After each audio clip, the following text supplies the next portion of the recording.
Western Spring Television. Ours it is.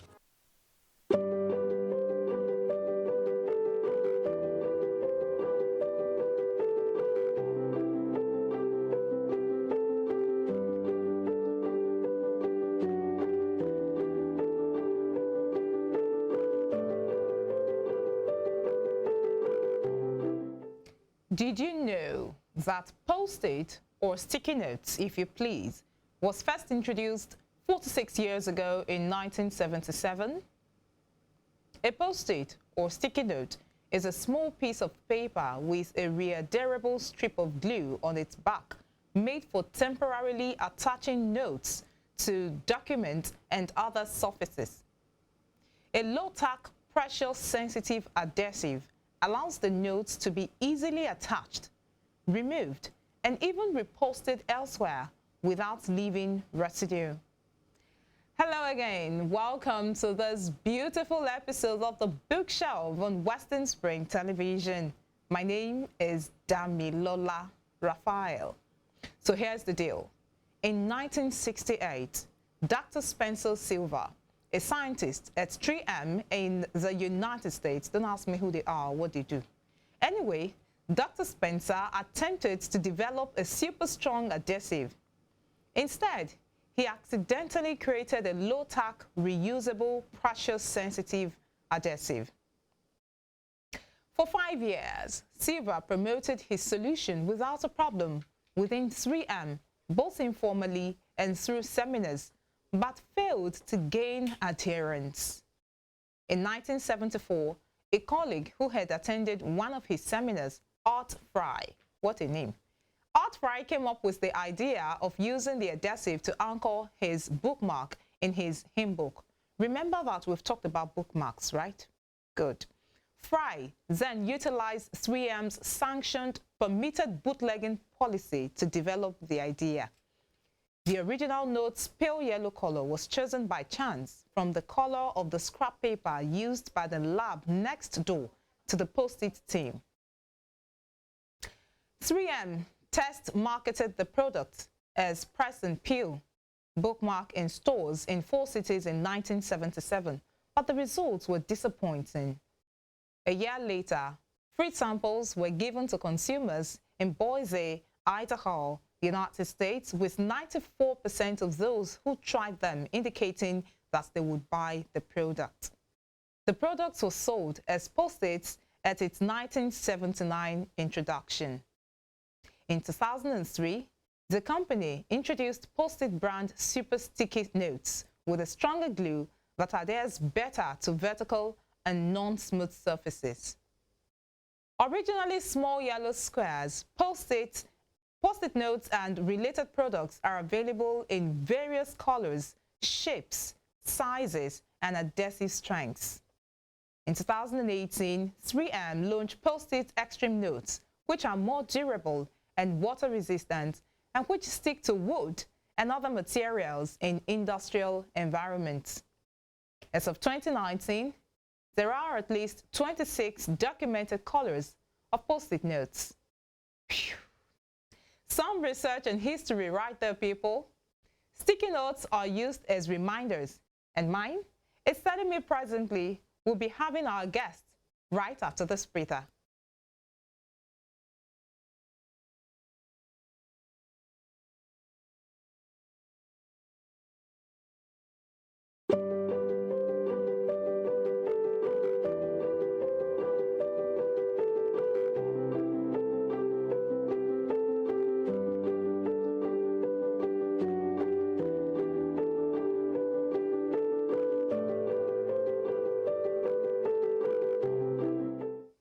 You're welcome back. Muriola Awosemo is a journalist, writer, and a justice and peace advocate. Since his debut novel, The King of Boys, which is a moral advocacy to renew the world in a society in dire search of peace and direction, Muriola has about a dozen titles of a collection of short stories, poems, memoirs, including a primer, A Riddle for You, to his credit. Muriola is a national executive member of the Association of Nigerian Authors and bagged an award of excellence as a former chairman of the Osun ANA. With the percussion of pens and papers, let's welcome the birthday boy guest, esteemed Muriola Awosemo. Thanks for coming on the bookshelf this very special day. Thank you very much. Thank you very much for welcoming me here. And I want to thank everybody in the house for this beautiful day.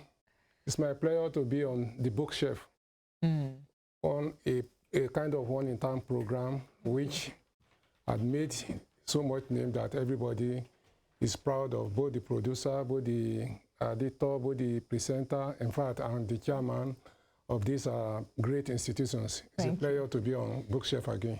Thank you so very sincerely. You're full of kind words. I'm talking about acknowledgement now. You acknowledged the Akeredolu village blacksmiths who foretold your Alakowe journey. I mean, the man was probably unlettered, and yet he made an impression on you. Well, you know, blacksmiths are supposed to be prophets.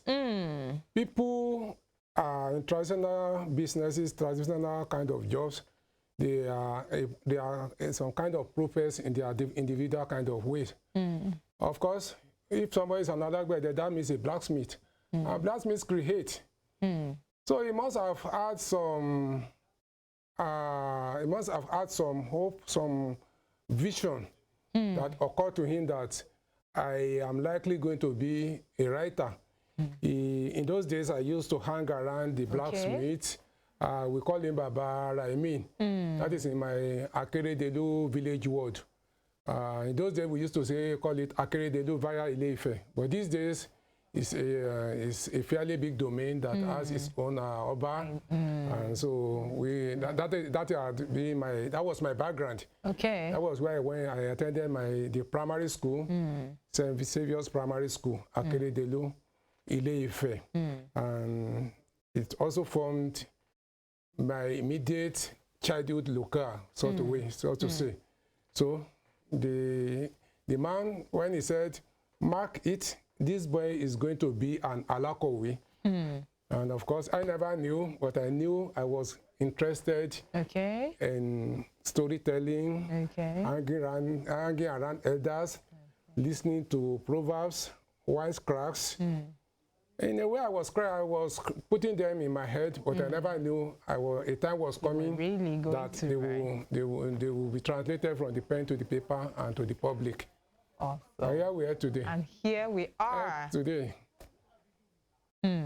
That brings us to the next question. You've written quite a number of materials. What has the journey been like for you? My first contact with you, your books, was actually Sign Your Eyes. Okay. What has it been like for you going through the different materials you've written and published? I want to acknowledge first that the whole world has been my platform. The whole world has been my format in a way, because experiences here and there are what translate into book writing. And it's been a very pleasant experience. Sometimes there's what we call the writer's block, when you cannot write anything, when you just feel uneasy, you just feel maybe the world is around you gets you so moody, maybe the world around you gets you so tired, then you don't want to write. But when the muse comes around again, you begin to pick your pen, even in the dead of the night, the wee hours of the morning, sometimes on the road. When you're having, like this morning, I've had my birthday walk to live, which I normally do between 6:30 and 7 a.m.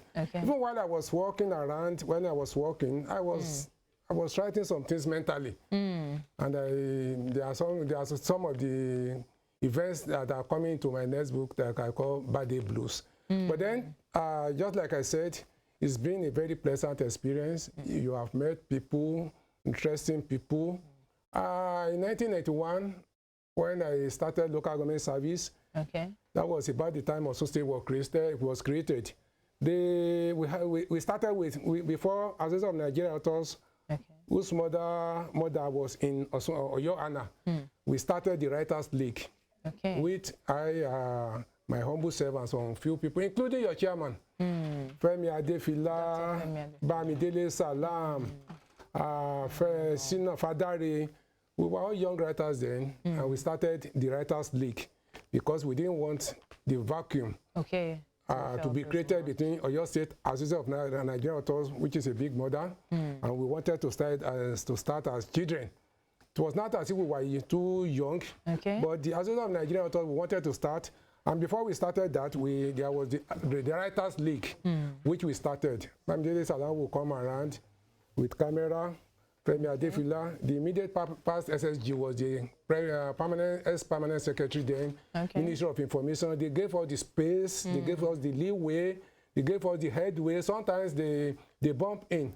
Baba Gbadebo Olaitan, the late writer and journalist with the Osun State Broadcasting Corporation, as old as they were then, they will come around, they will invigorate us. Sometimes one or two people bring in some little coins. We buy snacks. Sometimes we don't have snacks to take, but we take books as snacks and we enjoyed it. So it's been a very, very pleasant experience. I have a bad side of it. Even up till now, there are people who have duped me in the publishing job. Even up till now, there are people who are owing me as much as 250,000 naira. Even when I'm supposedly retired, I'm broke in a way. But then that's a little bad side of the whole thing. When you look at the whole picture, it has been a very, very pleasant journey, and I have no regret being a writer. Awesome. Now let's focus on the king of boys. Okay. Abe left home without seeking his grandfather's consent, and that's in the middle of the night. Would that have hampered his discovery? Would, getting his grandfather's consent have hampered his discovery? Well, that's interesting. Abe, in a way, could have been my very good self. Good. We're going to that. I was going to get to the point where I'll ask, was that you? Being an orphan, I never knew my mother. So, but I was brought up by a stepmother. Who was a stepmother, one in kind, so to say. So it was while I was coming up that I had this kind of encounter. Most of the time, I see people at when we go to the village or farmland. I see people by the roadside. Please, Johnny Bolon by Onikoko Junction. We call it Onikoko Junction, where we gather to take vehicles coming to town once in a while. So it now occurred to me that I draw something like a board that we say this way to the way I see it in some other villages, and that was how I started. That was how I started getting involved. So in a way, there was a night I had a dream. I felt I was putting up a signboard, and which is a translation from the reality of my heart that I wanted to do it. So I decided to do it. All right. And the following morning, people saw it. Of course, I did it with a cardboard. In the middle of the night? It was early in the morning. But then you see, in writing, you dramatize in a way. So it wasn't really in the middle of the night. Right. It was in the wee hours of the morning. All right. Which I did. So I felt my father.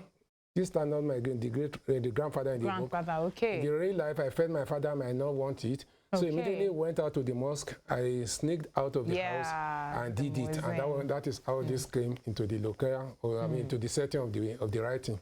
Awesome. So it sometimes, but I will not advise children of these days to do the way I did. Those were almost 60 years ago. Since we are fairly peaceful, since we are fairly easy, there are no kidnappers. And if you remember this book, the opening chapter is the kidnap. The following one is the rescue. Yeah. The third chapter is the second kidnap. It was like I felt like there was danger. But kidnap in those days, they used to say "Gboma Gboma." Nobody, there used to be no Gbeagba, like we are witnessing these days. So in those days, I never felt that kind of apprehension seriously. But then while I was growing up, when I was coming up, things were not getting easy. Okay. When I was in the village, when I started primary school, 1969, 68. I was born in 1963. Okay. So that was when the Biafra War came in. It was a far away event from those of us in the western side of the crossfire. But at the other side, children over there knew. So when the war was coming down towards the west through Ore, and that was why we have Ole Kuijaore. We would come to Ijaore in due course. The book we're reviewing, as I stated earlier, is The King of Boys. This is not Kemi Adetiba's King of Boys. This book was actually first written when? 2001? No, first published 1991. Oh, 91. When you started work? No. You said yes, I started work with the Nigerian Tribune. Okay, okay. So that was 1989. Okay. But it was when, by 1991, that I wrote The King of Boys. That. So, I mean, Kemi Adetiba's King of Boys came out. He's far younger. All right. Now, the new Alakpalara longed to make changes in his hometown, but he couldn't. Is this the reality of present-day leaders making promises, lofty ones, you know, before attaining office, and then, I mean, coming with... That exactly is the picture. That exactly is the picture. You see, there are... how do I put it? Good-minded people, good-minded leaders who are ambitious to make big, to make their domain a kind of London, so to say. But then there are individuals. You see, the characters in the book, they are stock characters. Even the settings are stock settings. In the book, we have Alakpalara and Abidjan. When I started job as a local government information officer in 1991. The background to this book actually was between Toto and Igege in Olaoluwa local government. Toto is by this side of the road. Igege is by this side of the road. For people living in Olaoluwa local government, they know we have about 7 or 8 houses this side, that is Toto. About 7 or 8 houses this side, that is Igege. So my first assignment was to follow the local government chairman for a familiarization tour. We got to the place. I would not naturally expect that this side and this side will have a canopy and sit down together. But then we got to Toto. They received the chairman on one side separately, and the people over there were preparing to receive the chairman. And I looked at Toto, about 15 houses, Igege, about 50 houses. Why are these people not coming together? And you could see them preparing seriously to welcome the same chairman, which we could have done that 2 hours together. So it was later I learned that, they never work together. So it was when we finished there, that we crossed over to the other side and did almost the whole rituals of welcome, welcome address, this and that. So I said, so these things happen everywhere. So and that was some 10 years back, I remember Modekeke and Ife, this crossfire. So I began to think 1981 to 1991, what has changed? Why are people like this? So that is the background facts to this book. And of course to the Alakpalara's yes, that is how I got Akpalara. I couldn't have written Akere anyway. So I couldn't have written any other place, so I said Akpalara. The governor there is the local government chairman you were working with that came to visit. Oh yes, you got it right. Dear listener, this is what we are going to be doing.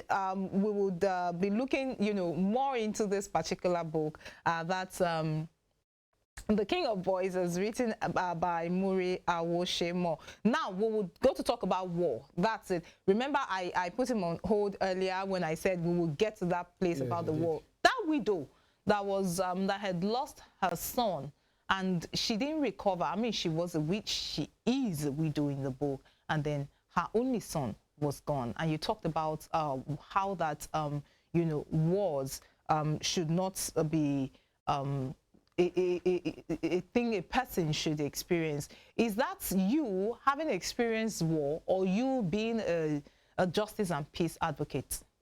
Well, let me start by saying that, you see, the war setting, the war scenario in the book is just to an advocacy against war.